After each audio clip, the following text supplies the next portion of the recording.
Listen closely. The reality you experience every single day hides a terrifying and fascinating secret. For decades, we have been told a very comforting story about our origins. I taught this story. I believe this story. And the story says that after the Big Bang, the universe took its time. It was a slow, patient engine. Gravity took hundreds of millions of years to pull cold gas together into the very first tiny chaotic stars. But a $10 billion machine floating 1,000,000 miles away has just shattered that story into pieces. The James Webb Space Telescope recently looked back over 13 billion years, aiming at golden mirrors at the very dawn of time. We expected to see the universe in its infancy. We expected baby galaxies. Instead, what the data revealed defies everything I know about modern physics. We found monsters. We found fully mature, highly structured galaxies holding tens of billions of stars existing at a time when the universe was just a few hundred million years old. To put this into perspective, it is like opening a time capsule buried at the dawn of human civilization and finding a fully functioning modern computer inside. There simply was not enough time in the history of the cosmos for these giant structures to assemble. The physics do not add up yet. There they are, silently mocking our equations. Before we break down exactly how these impossible objects are forcing us to rewrite the laws of reality, make sure you subscribe to Brian Greene Theory. And if you want to explore the uncompromising truth of our cosmos and unravel the fabric of space and time with me, you need to be part of this community. Now, let me show you exactly where our math went wrong. I want you to think about the most magnificent ancient cities on Earth. Think about Rome or London or Istanbul. You know, instinctively, that these sprawling metropolises did not simply appear overnight.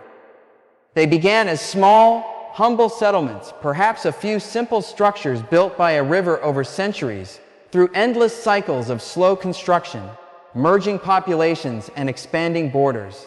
They slowly grew into the complex, highly structured giants we see today. Infrastructure takes time. Complexity requires immense patience. This simple, undeniable logic is exactly how we have always understood the construction of the universe itself.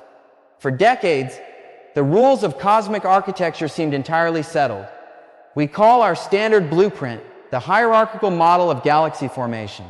It is a very elegant, deeply logical progression. When I look back at the origins of everything, starting almost 14 billion years ago with the Big Bang, the universe was not a place capable of holding stars, let alone entire galaxies. It was an infinitely dense, blisteringly hot soup of subatomic particles. It was a chaotic, blinding furnace.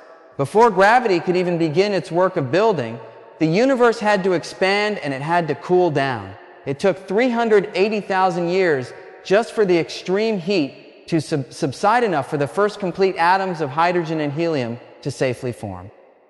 And when that finally happened, the glowing fog of the early universe cleared, leaving behind a vast expanding expanse of total suffocating darkness. Recall this era, the cosmic dark ages. There was no starlight. There was only gravity, the silent, patient architect of the cosmos, beginning a desperately slow process of pulling invisible clouds of dark matter and cold gas together. Gravity is relentless, but on a grand cosmic scale, it is remarkably weak.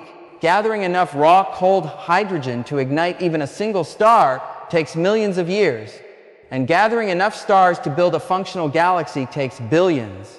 According to every textbook I've ever read and every university lecture I've ever given, the first structures to slowly emerge from the dark ages were small, messy, and highly chaotic. We call them dwarf galaxies, and they were the equivalent of those small ancient settlements by the river to build a magnificent, mature galaxy like our own Milky Way. A galaxy with perfectly balanced spiral arms, a supermassive black hole anchoring its center, and hundreds of billions of stars. Those tiny dwarf galaxies had to collide. They had to violently merge. They had to slowly combine their mass and their momentum over an incredibly long expanse of time. Think of it like a cosmic accumulation of clay slowly being molded on a wheel over eons. The underlying mathematics are clear. You need time. You need billions of years of cosmic evolution for the chaos of the early universe to settle into highly organized, massive galactic structures. This timeline was never just a guess. It was the absolute bedrock of modern cosmology, and for a very long time it fit our observations perfectly. So the deeper we looked into space with older instruments like the Hubble Space Telescope, the younger the universe appeared, and the smaller and messier the galaxies became. Everything made perfect sense. We were incredibly confident that if we could just build an observatory powerful enough to see all the way back to the very dawn of time, we would find a desolate, primitive landscape filled with only the faint, scattered sparks of baby galaxies trying to ignite in the dark. We spent decades of grueling engineering to build the James Webb Space Telescope specifically to confirm this beautiful logical story. We launched it into the freezing void to witness the humble, slow beginnings of our cosmic city. But the universe, it seems, has been hiding something from us. The foundation we built our entire understanding of reality upon is cracking beneath our feet. Let us talk about how we actually look into the past. It all comes down to the ultimate speed limit of reality. Light travels at exactly 299,792 kilometers per second ekin. Because the universe is unimaginably vast, that light takes time to cross the cosmic ocean. When I look at the sun, I am seeing it as it was 8 minutes ago. When I look at the nearest star system, I'm seeing it as it was over 4 years ago. A telescope is not simply a magnifying glass. It is a literal time machine. The deeper into the blackness of space we look, the further back in time we travel. But there is a catch. As this ancient light travels for billions of years to reach our eyes, the universe itself is expanding. Space is physically stretching, and as it stretches, it pulls the light waves along with it. The light gets stretched out of the visible spectrum and pushed deep into the invisible infrared range. We call this cosmic redshift. Think of a speeding train driving away from you, its horn dropping to a lower, deeper pitch as it disappears into the distance. This is the same effect, but with light. The James Webb Space Telescope was engineered specifically to capture this deeply stretched invisible infrared light. So, we pointed Webb at a tiny, seemingly empty patch of the sky. We opened its golden mirrors and we let the ancient invisible light wash over its sensors. What we expected to find was a handful of primitive, misshapen clumps of glowing gas. We expected to see the absolute earliest, messiest building blocks of our universe, and instead the data came down and the astrophysics community collectively held its breath. I remember looking at the initial reports and feeling a profound sense of scientific vertigo. We did not find baby galaxies. We found absolute monsters. We found a collection of massive galaxies resting in the deep cosmos. And the light from these galaxies have been traveling for over 13 billion years. That means we're seeing them exactly as they existed just 500 to 700 million years after the Big Bang. Now, 500 million years might sound like an eternity, but in cosmic time, it is the blink of an eye.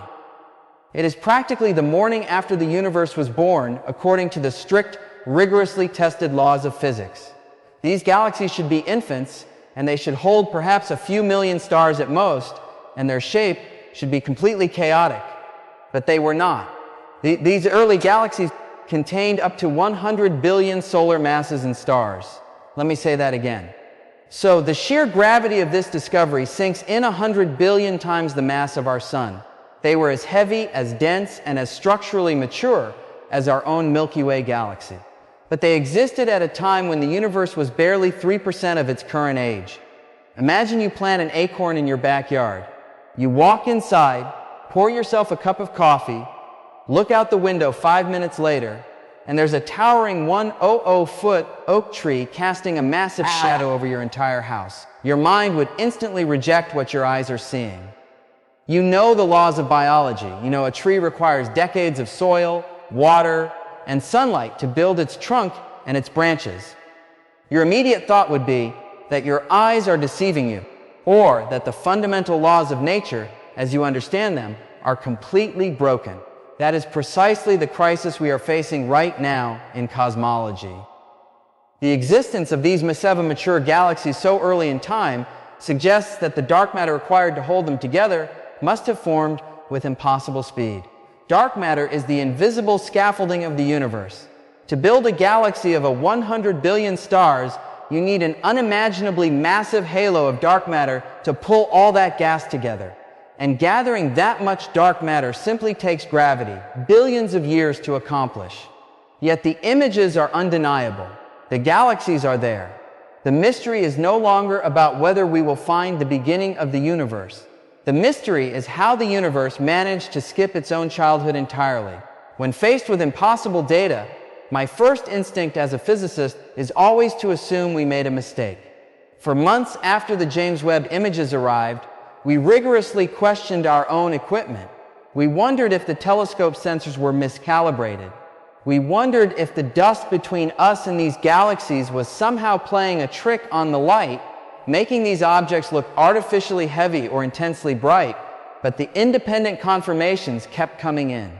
The calibration was perfect. The telescope is working exactly as designed. The monsters are real. So we are left with a terrifying paradox. Let me walk you through exactly why the existence of these galaxies breaks the fundamental laws of thermodynamics. I want you to think about how you actually build the star. It is not as simple as just letting gravity pull a bunch of gas together. There is a fierce cosmic battle playing out in the dark. To form a star, you need an enormous cloud of hydrogen gas. As gravity begins to squeeze this cloud inward, the gas compresses. And as any mechanic or engineer knows, when you compress a gas, it heats up. Think about using a hand pump to fill a bicycle tire. The base of the pump gets hot in your hands because you're compressing the air inside. The same exact physics applies in deep space. As the gas cloud collapses, it heats up to blistering temperatures, but heat creates outward pressure. The hot gas pushes back against the inward pull of gravity. It is a stalemate. In order for gravity to win, and for the gas to collapse tightly enough to ignite nuclear fusion and birth a star, the gas must somehow cool down. It has to radiate its heat away into space. This cooling process is agonizingly slow.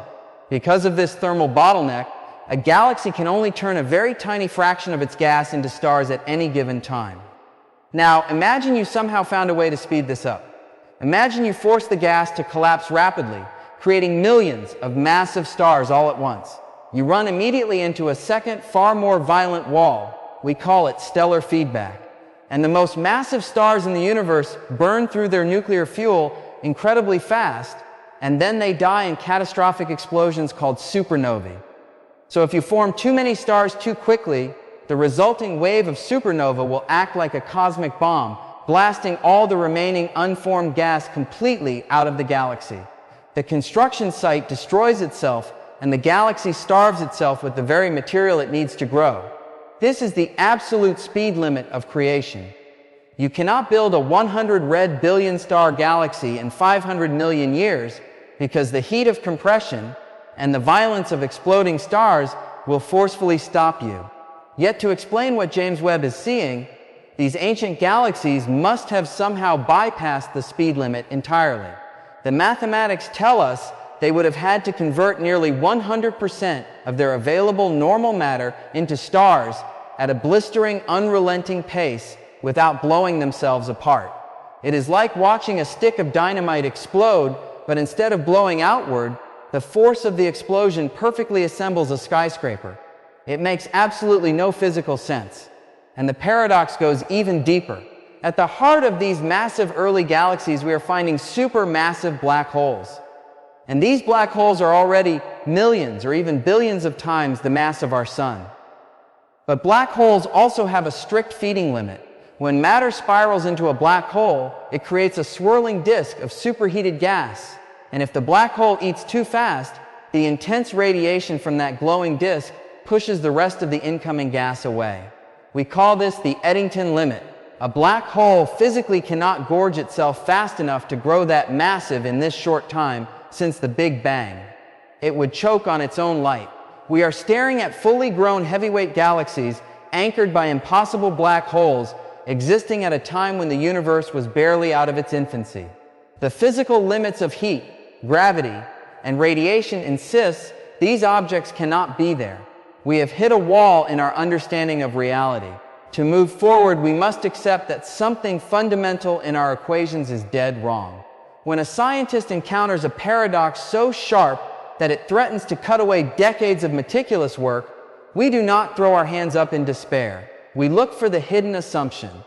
We ask ourselves what we took for granted because it felt safe, comfortable, and neatly consistent with everything we thought we knew.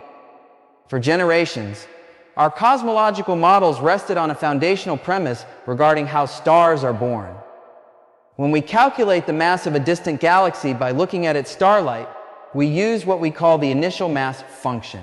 It is a mathematical rulebook that describes the distribution of stellar weights when a gas cloud collapses in our local neighborhood of space. In our modern Milky Way, that rulebook is remarkably consistent.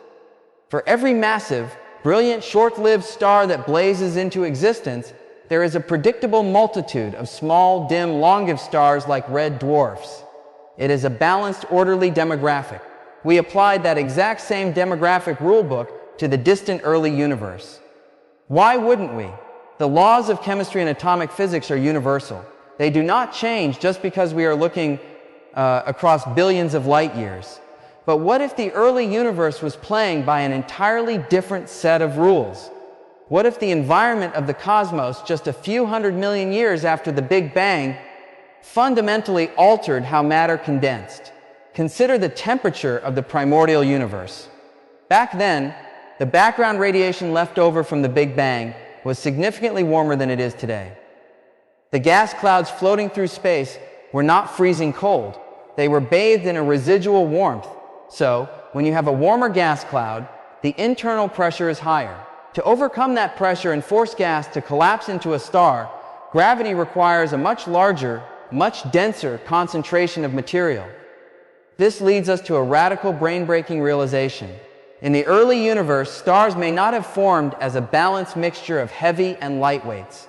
They may have formed almost exclusively as colossal, hypermassive giants. We are talking about stellar leviathans, dozens or hundreds of times the mass of our Sun. Think about what happens if the initial mass function was heavily skewed toward giants. These early monsters would burn through their nuclear fuel with terrifying intensity. They would shine with a brightness that dwarfs anything we see in our modern sky. A galaxy populated by these colossal stars would look blindingly, impossibly bright to our telescopes. When we calculate the mass of these ancient galaxies using standard equations, we are assuming normal starlight. But if that light is coming from an army of hypermassive short-lived giants, the actual amount of physical matter required to produce that brilliance changes dramatically. A galaxy does not need to spend billions of years slowly accumulating hundreds of billions of suns. If its star formation engine is entirely dialed to maximum output, turning out monstrous beacons that flood space with light.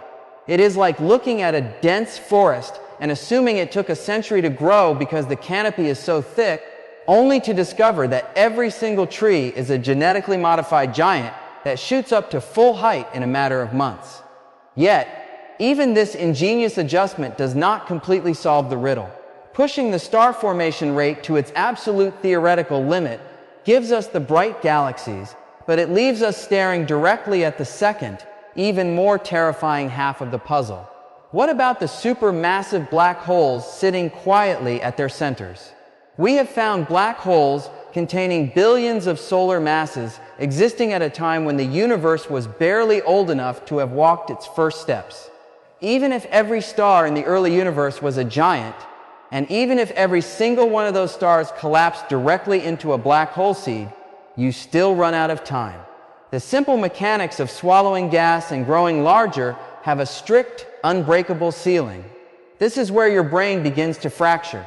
Because if standard stellar collapse and standard black hole feeding cannot account for these objects, then something fundamentally profound is missing from our understanding of gravity itself. Or worse, from our understanding of time and space at the very origin of reality. When you strip away the comforting illusions of our standard equations, you are left with the hard, uncompromising truth of reality. The existence of these massive early galaxies forces us to confront a deeply unsettling possibility. What if the universe did not begin the way we thought it did? What if our timeline of cosmic evolution is not just slightly off, but fundamentally broken at its core?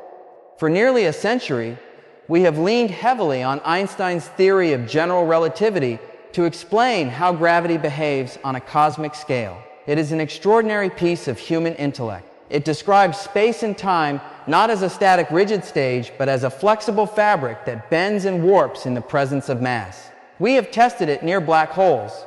We have tested it around neutron stars, and it has passed every single test with breathtaking precision. Because general relativity has been so profoundly successful, we assumed it governed the entire history of the universe in a uniform, predictable way. We assumed that the gravitational constant was constant, that the expansion rate of space followed a smooth decelerating curve right after the Big Bang, and that the distribution of dark matter was a slow, deliberate accumulation. But what if gravity itself was different in the crucible of the early universe? Consider the behavior of fields and forces under extreme conditions. When matter is compressed into densities and temperatures that defy imagination, the standard rules of particle physics begin to shift. We know from quantum mechanics at the smallest scales, reality is fundamentally probabilistic and volatile.